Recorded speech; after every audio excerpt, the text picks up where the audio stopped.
myasthenia gravis. It is a neuromuscular disorder which has an autoimmune origin. Autoimmune origin means there are role of the antibodies. So here in the physiology of myasthenia gravis, it is that the acetylcholine receptors are either blocked or destroyed, or there are reduced number of acetylcholine receptors. We know that acetylcholine is a neurotransmitter which helps in transmitting the impulses from the motor nerve ending to the muscle. So it helps in transmission of the action potential from motor nerve ending to the muscle.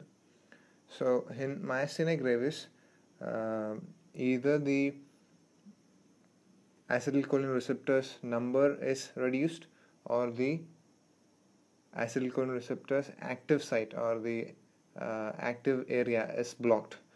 These two things are done by the anti-acetylcholine receptor antibody. So because of that, there is improper transmission of the impulses from motor nerve to the muscle, and therefore there is weaker muscle contraction or muscle weakness.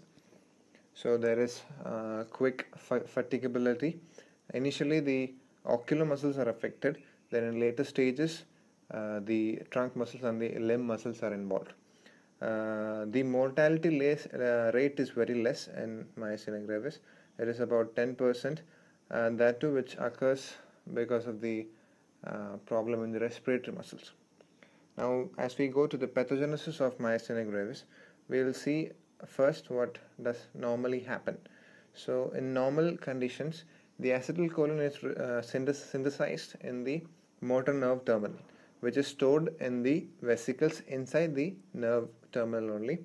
Then, when the action potential reaches the nerve, the vesicles are released to the synapse, and the acetylcholine travels in the synaptic cleft and attaches to the acetylcholine receptors that are present in the postsynaptic membrane or the muscle, and the action potential is transmitted and the muscle contraction is triggered.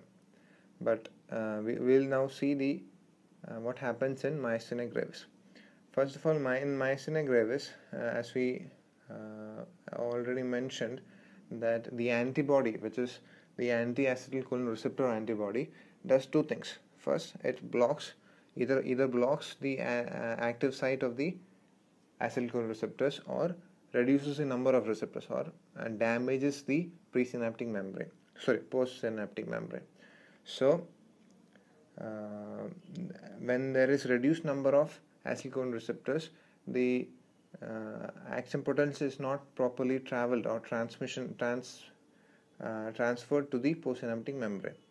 So there is weaker muscle contraction, and as we move in the later stages of this disease, the muscles get atrophied. In the initial stages, the muscles don't get atrophy, but in the later stages of this disease, the limb muscles or the muscles which are affected by this disease is getting atrophied.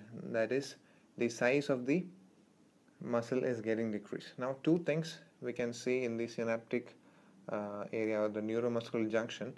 That is, first, there is reduced number of acetylcholine receptors on the postsynaptic membrane, and second, that there is flattening of the synaptic cleft. If we see a normal synaptic cleft in the postsynaptic membrane, it has more surface area, while in the myasthenia gravis neuromuscular junction, the synaptic cleft gets flattened, and therefore there is less area. In microscopic level, we can see that. So this is all about pathology of the myasthenia gravis. Thank you.